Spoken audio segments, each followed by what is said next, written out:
ప్రధానమంత్రి గారిని ఇక్కడికి తెలంగాణకు తీసుకొచ్చారు. మీకు ఒక మంచి అడ్వాంటేజ్ ఏంది, మొన్న కేసీఆర్ ముఖ్యమంత్రి మీ కార్యక్రమానికి రాలేదు. మీరు ఒక ప్యాకేజీ తెలంగాణ ప్రజలకు, మీరు గ్రామీణ ప్రాంతాల్లో లేదా తెలంగాణ ప్రజలకు సంబంధించిన ఏదన్నా ఒక స్పెషల్ ప్యాకేజీ ఇచ్చే ప్రయత్నంలో బండి సంజయ్ మోడీ గారిని అడిగే ప్రయత్నం చేసిండా? లేదు. ఎంతసేపు మతానికి సంబంధించిన రెచ్చగొట్టే ప్రసంగాలే చేస్తున్నాడే కానీ బండి సంజయ్ తెలంగాణ అభివృద్ధి జరగాలి, సెంట్రల్లో మా గవర్నమెంట్ ఉంది అని మీరు ఎలాంటి ప్రయత్నాలు కానీ, ప్రకటనలు కానీ, పోరాటాలు కానీ, మీ ప్రభుత్వం ద్వారా ప్రయత్నాలు కానీ చేసిన సందర్భం ఉందా అని కాంగ్రెస్ పార్టీగా నేను మిమ్మల్ని అడుగుతున్నా. జవాబు కావాలి మాకు. దీని మీద తెలంగాణ ప్రజల సంబంధించిన దీని మీద మాకు జవాబు కావాలి. ఇప్పుడు శివలింగాలను అన్నాం. ఇప్పుడు తొవ్వితే శివలింగాల సంగతి తర్వాత. ఇప్పుడు ఆల్రెడీ శివలింగాలు ఉన్నాయి మన దగ్గర.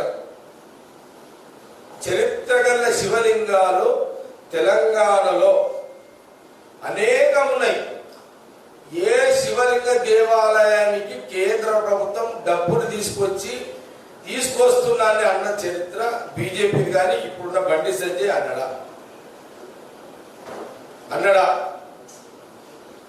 ఇప్పుడు తొవ్వితే శివలింగాల సంగతి తర్వాత చూద్దాం. ఆల్రెడీ భూమి మీద శివలింగాల కథ ఏంది? నువ్వేమంటున్నావు? తొవ్వితే శివలింగాల గురించి మాట్లాడుతున్నావు. నీకు నిజంగా శివభక్తుడివే అనుకో, దేవుని మీద నీకు అంత భక్తి నమ్మకం నీకు ఉన్నప్పుడు నువ్వు ఆల్రెడీ భూమి మీద ఉన్న 1000 ఏళ్ల కిందట కాకతీయుల కాలంలో శివలింగాలు, శివ దేవాలయాలు ఉన్నాయి, శిథిలావస్థలో ఉన్నాయి. అవన్నీ ఆ శివ మందిరాలకు నువ్వేమన్నా నిధులు తీసుకొచ్చి, ఇగో నేను ఫలానా నియోజకవర్గంలో కాకతీయుల కాలం నుంచి ఉన్న శివలింగాలకు నేను ఒక 10 కోట్లు ఇప్పించిన, ఆడొక 10 కోట్లు, ఇక్కడ ఒక 10 కోట్లు ఇప్పించిన అనే ఒక సాహసం నీ దగ్గర ఉందా? నేను ఎగ్జాంపుల్ తెలంగాణ అన్ని కుల సంఘం తర్వాత మాట్లాడతా శివలింగాల గురించి. నా సంగారెడ్డి నియోజకవర్గంలో చరిత్ర గల శివ దేవాలయాలు ఉన్నాయి నా దగ్గర.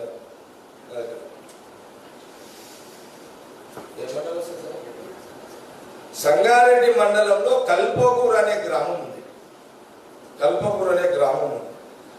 ఆ గ్రామంలో కాకతీయుల రాజులచే 1000 సంవత్సరాల కింద దేవాలయం అది. అప్పుడు కట్టిన దేవాలయం ఇప్పుడు అట్లనే ఉంది. మీకు ఎగ్జాంపుల్ చూపెడతా. మీకు ఎగ్జాంపుల్ చూస్తుంది. ఈ దేవాలయం డౌటా? 1000 సంవత్సరాల కింద కాకతీయుల కాలం నాటి శివ దేవాలయము కల్పకూర్ అనే గ్రామంలో ఉంది. నేనేమడుగుతున్నా, శివలింగం ఆనాటిది 1000 ఏళ్ల కిందట శివలింగం ఇది. ఈ శివలింగం 1000 ఏళ్ల కిందట ఎట్లయితే కట్టిరో ఇప్పుడు అట్లే ఉండదు. దీనికి ఇప్పటిదాకా కేంద్ర ప్రభుత్వం ద్వారా ₹1 తెచ్చిన సెంట్రల్ గవర్నమెంటే కదా. నువ్వు అంటున్నావు కదా, మేము తొవ్విలిస్తాం శివలింగాలు మాకు అంటున్నావు కదా. తొవ్వుడు సంగతి తర్వాత అసలు భూమి మీద ఉన్న శివలింగాల కథ ఏంది నీకుందా? దీని మీద మోడీ గారి దగ్గర పోయి పైసలు తెస్తావా దీనికి, ఈ శివలింగాలకు? నువ్వు మళ్ళొక్కసారి మతాన్ని రెచ్చగొట్టే విధంగా మాట్లాడితే మొత్తం నేను అవసరం వస్తే ఇక వీళ్ళు నిజంగా శివుని భక్తులు, భగవంతుని భక్తులు అయితే నేను బరాబర్ చరిత్ర గల దేవుళ్ళకి సంబంధించిన గుళ్ళన్నీ ఒక మొత్తం మెటీరియల్ తెలుసుకోపోయి బీజేపీ ఆఫీస్ కంటే కూర్చుంటా. ఎందుకంటే ఎట్లయిపోయిందంటే బట్ట కాల్చి పడేస్తున్నారు. ఇక ఎవడన్నా కొట్టుకోండి సాగుండి. ఆ టైంకి మన భాగ్యలక్ష్మి దేవాలయం చూపెట్టిర్రు, గోడ్లు దండిర్రు. ఇప్పుడు శివుని మళ్ళీ స్టార్ట్ చేశారు. బండి సంజయ్ నువ్వు ఎంపీ నువ్వు పార్టీ ప్రెసిడెంట్వి, ఎంతసేపు మీరు వాడి మీద చంపి శివాల మీద బతుకుడేనా? శివరాజకీయాలు మీ ఎప్పుడు? ఇంకో గుడి చెప్తాం. మా దగ్గర సదాశివపేట మండలం నందికంది అనే ఒక విలేజ్ ఉంది. నందికంది అనే విలేజ్ గ్రామ పంచాయతీ. అది కూడా ఎవరిదంటే కళ్యాణ చాళుక్య రాజు ఆయన కట్టిన దేవాలయం 11వ శతాబ్దంలో నిర్మించినటువంటి దేవాలయం. సేమ్ అది కూడా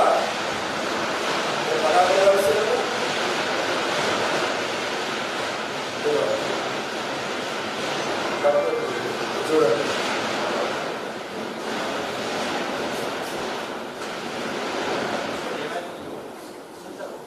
ఇది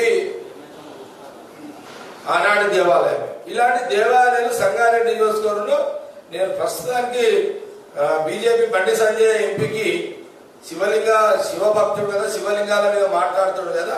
నేను ఏం లేదు, ఫస్ట్ ఈ మా కల్పపూరి గుడికి ఒక 10 కోట్లు, దీనికి ఒక 10 కోట్లు కేటాయించు. నువ్వు దీన్ని కేటాయించిన తర్వాత నువ్వు అప్పుడు ఈ గుంతలు తవ్వి శివలింగాలు అనేవి చూద్దాం.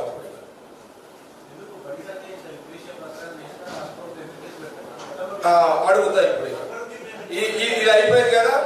నా శివలింగాలు 2 నేను ఇప్పుడు బండి సంజయ్ గారు సెంట్రల్, ఎందుకంటే ఇప్పుడు సహాయ మంత్రి కూడా ఉన్నాడు కాబట్టి కిషన్ రెడ్డి గారు ఆయన పవర్ ఏంటిది క్యాబినెట్ మినిస్టర్ వల్ల. ఇక ఇది ప్రజలు గమనించండి. నేనేమంటే ప్రజలు గమనించండి. వీళ్ళు భూమి మీద ఉన్న గుళ్ళని శివలింగాలని పైసలు తెచ్చి డెవలప్ చేయాలి, కానీ మతాన్ని రెచ్చగొడుతూ గుంతలను మసీదుల కింద ఉన్న శివలింగాలను లెక్కుతారంట వీళ్ళు. ఒకటి నేను ముఖ్యమంత్రి గారిని అడుగుతున్నా, ముఖ్యమంత్రి గారు బండి సంజయ్ మతపరమైన విద్వేషాలు రెచ్చగొడుతూ మాట్లాడుతుంటే చట్టపరంగా ఎందుకు నువ్వు చర్యలు తీసుకుంటలేవు? అంటే బీజేపీ ప్రకటనకు మీరు భయపడుతున్నారా, లేకపోతే బీజేపీ తోటి రాష్ట్ర ముఖ్యమంత్రి గారికి ఉన్న అండర్స్టాండింగ్? కాబట్టి ఈ 2 విషయాలలో మీడియా ద్వారా నేను బీజేపీ కేంద్రంలో ప్రభుత్వం ఉంది కాబట్టి బీజేపీ ప్రభుత్వాన్ని ఈ మతపరమైన దేవుని పేరు మీద రెచ్చగొట్టే ప్రసంగాలు చేస్తూ శివదేవునిపై మళ్ళీ కొత్త రాజకీయ నాటకం చేస్తూ మొన్న కార్పొరేట్ ఎన్నికల్లో జిహెచ్ఎంసీ ఎన్నికల్లో భాగ్యలక్ష్మి దేవాలయంలో 45 సీట్లు కొట్టారు. ఇప్పుడు వచ్చే జనరల్ ఎలక్షన్ శివలింగాల మీద మసీదుల మీద రెచ్చగొట్టి ఎన్ని సీట్లకు ఎసరు పెట్టాలని చూస్తున్నారు. మీకు నిజంగా ప్రజలు కూడా గమనించండి. మీరు వాళ్ళ మాటలు నమ్మకండి. వాళ్ళ మాటలు నమ్మి మీరు రెచ్చిపోయి వాళ్ళు రెచ్చగొట్టడం, మీరు రెచ్చిపోయి వాళ్ళకి సీట్లు ఇచ్చుడు తప్పితే మీ జీవితాలే మారాయి. మీ జీవితాలు మారే ప్రకటనలు బండి సంజయ్ నేను ప్రజలకు ఒకటి అడుగుతున్నా, మీకు ఒక 15 లక్షల రూపాయలు ప్రతి పేదవాడికి ఇస్తాను, 15 లక్షలు ఇచ్చి ఇలాంటి ప్రకటనలు చేసినప్పుడు మీరు ఆలోచన చేయండి. ఫస్ట్ అయితే మీ పిల్లల భవిష్యత్తును మీరు ఆలోచన చేయకుండా మీ పిల్లలు కూడా వయసులో ఉన్న యూత్ అంతా కూడా వాళ్ళ ప్రకటనలకు రెచ్చిపోయి ఇష్టారాజ్యంగా వాళ్ళకు ఏదో పవర్ ఇచ్చినంత మాత్రాన మీ లైఫ్ ఎట్లా చేంజ్, ప్రభుత్వ పరంగా ప్రజల జీవితాలు ఎట్లా మారుతాయి, వాళ్ళ ఉద్యోగాలు ఎట్లా వస్తాయి, వాళ్ళ ఆర్థిక ఇబ్బందులు ఎట్లా జరుగుతాయి, వాళ్ళు ఆర్థికంగా ఎట్లా ఎదుగుతారు, ఆ కోణంలో మీరందరూ ఆలోచన చేసుకునే ప్రయత్నం తెలంగాణ ప్రజలు చేయాలని. మతాన్ని రెచ్చగొట్టే యొక్క బీజేపీ ప్రకటన వల్ల మీరు సాధించేది ఏం లేదు. ఇప్పుడు ఈ 45 సీట్లు భాగ్యలక్ష్మి దేవాలయం పేరు మీద చార్మినార్ భాగ్యలక్ష్మి దేవాలయం 45 కార్పొరేటర్లు ఇచ్చారు. ఏం సాధిస్తున్నారు దాంతో? మోడీ గారితో ఏమైనా పైసలు తెస్తున్నారా? చెప్పమని చెప్పండి. హైదరాబాద్ ఏమైనా వస్తున్నాయా పైసలు? మతం మీద కదా వాళ్ళు గెలిపించారు, ఎవరు ఇళ్ళలో వాళ్ళు అన్నారు. ఇప్పుడు జనరల్ ఎలక్షన్స్ వస్తున్నాయి. ఇప్పుడు టిఆర్ఎస్ వ్యతిరేకత ఓటు తీసుకోవడానికి మతం పేరు మీద ఓట్ బ్యాంక్ తీసుకొని ఈడ కూడా సీట్లు పెంచుకోవాలి, ఎమ్మెల్యేల సీట్లు పెంచుకోవాలి, ఎంపీల సీట్లు పెంచుకోవాలి అనే దాని మీదనే ఈ యొక్క మత రాజకీయ పరంగా వాళ్ళు మాట్లాడుతున్నారు. కానీ ఎక్కడ తెలంగాణ రాష్ట్రంలో అభివృద్ధి చెందాలి, తెలంగాణ ప్రజల అభివృద్ధి కోసం పోరాడతాము, తెలంగాణ అభివృద్ధి కోసం మేము ఆరాటపడుతున్నాము అనే ప్రయత్నం ఎక్కడ కూడా బీజేపీ ప్రభుత్వం చేస్తలేదు. తెలంగాణ ప్రజలందరూ కూడా దీన్ని గమనించి జాగ్రత్తగా మెసులుకోండి. లేకపోతే వీళ్ళు ఈ దేశాన్ని రాష్ట్రాన్ని ఆల్రెడీ దేశం అప్రూపాలు అయిపోయింది. ఆల్రెడీ దేశం అప్రూపాలు అయిపోయింది. ఇక ఈ రాష్ట్రాన్ని ఆల్రెడీ కేసీఆర్ ఇక్కడ అప్రూపాలు చేసిండు, దేశాన్ని అక్కడ ఆయన అప్రూపాలు చేసిండు. ఈ అప్రూపాలు చేసే పార్టీలను ఇంకా మీరు పెంచి పోషిస్తే రానున్న కాలంలో మీ పిల్లలకు వాళ్ళ పిల్లలకు ఎలాంటి మనం సౌకర్యాలు ఇస్తున్నాం అనే విషయాన్ని కూడా ప్రజలు బాగా ఆలోచన చేయాలి. దేవుణ్ణి మొక్కడం, దేవుణ్ణి అందరం మొక్కుతాం. మనం మొక్కమా దేవుళ్ళని? కొత్తగా వీళ్ళు వచ్చి బీజేపీ వాళ్ళు వచ్చి మొక్కి నేర్పించేది ఏమున్నది? ఇప్పుడు దేవుడు వాళ్ళే దేవుణ్ణి గుర్తించి మనకు చెప్తే మొక్కుతున్నంత పరిస్థితులు నెలకొనే తెలంగాణ రాష్ట్రంలో. కాబట్టి ప్రజలు అప్రమత్తంగా ఉండండి, జాగ్రత్తగా ఉండండి. బీజేపీ మత రాజకీయాలకు, మత విద్వేషాలకు ఎవరు కూడా లోన్ కావద్దు. ఈరోజు కాంగ్రెస్ పార్టీ ఎప్పుడు కూడా ప్రజల అండగా నిలబడుతుంది. హిందువులు, ముస్లింలు, క్రైస్తవులు, సిక్కులు, అన్ని కులాలు, అన్ని మతాలు కలిసిమెలిసి అందరూ ఒకటిగా ఉండి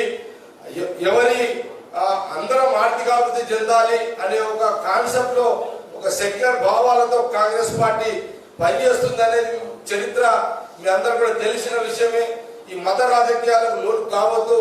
మీరు సెక్యులర్ భావాలతో కాంగ్రెస్ పార్టీ యొక్క విధి విధానాలని వాళ్ళ పిల్లల భవిష్యత్తు, మీ పిల్లల భవిష్యత్తు, రానున్న పిల్లల భవిష్యత్తును దృష్టిలో పెట్టుకొని మంచి ఆలోచనతో, ఒక జాగ్రత్తమైన ఆలోచనతో తెలంగాణ ప్రజలు జాగ్రత్త పడాలనే విషయాన్ని మేము మీడియా ద్వారా యావత్ తెలంగాణ ప్రజలందరూ కూడా మరి తెలియజేస్తున్నాం.